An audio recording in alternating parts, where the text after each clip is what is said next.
Corona की मार और उसके बाद से बनी परिस्थितियां ये तय करेंगे कि बजट की दिशा और दशा क्या होगी। ये रिपोर्ट देखिए, फिर हमारे साथ कई खास मेहमान जुड़ेंगे, राजनेता भी, उनसे चर्चा करेंगे।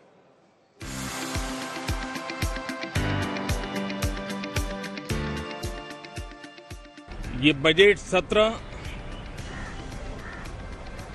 विश्व में सिर्फ भारत की आर्थिक प्रगति, भारत में वैक्सीनेशन का अभियान, भारत की अपनी खोजी हुई वैक्सीन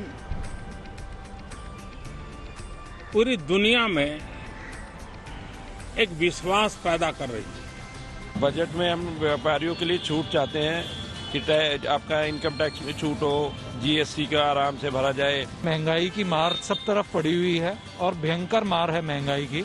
जब हम लोग कुछ कमा ही नहीं रहे हैं तो हम खर्चा कैसे करें? तो सरकार ने पिछले 2 साल में व्यापारियों के लिए क्या किया है? कि टैक्स में दुकानदारों को छूट मिलनी चाहिए सरकार द्वारा। और दूसरा, महंगाई बहुत बढ़ती जा रही है। हर एक का एक फिक्स बजट होता है। जब दुकानें कम देर खुलती हैं तो वो कैसे अपने रोजमर्रा की जरूरतें पूरी कर पाएगा? कोरोना काल में वित्त मंत्री निर्मला सीतारमण से अर्थव्यवस्था में जान फूंकने वाले बजट की उम्मीद है। कल वित्त मंत्री बजट पेश करेंगी, मगर उससे पहले उन्होंने आर्थिक सर्वे में खुशी और गम की तस्वीर पेश की। इस साल विकास की दर 9.2% रहने का सुकून है, तो अगले साल इसमें गिरावट के बाद 8 से 8.5% तक जाने की टेंशन है।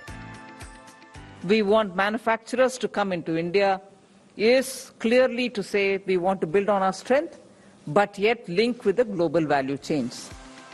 इन हालातों में बजट से किसे क्या मिल सकता है? नौकरी पेशा मध्यम वर्ग लगभग 40% है।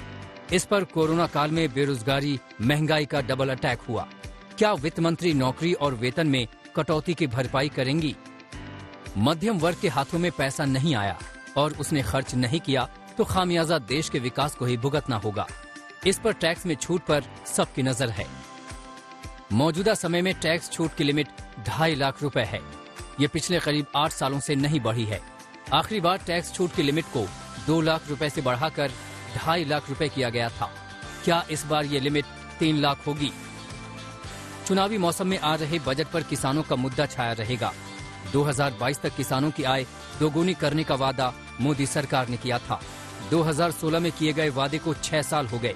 क्या इस बार बजट में किसानों की आय बढ़ाने के ऐलान होंगे? दरअसल महंगाई भी मुंह बाई खड़ी है। दुनिया इससे परेशान है, मगर भारत में मामला कुछ ज्यादा ही खराब है। वहीं बेरोजगारी की समस्या भी सरकार को डरा रही है।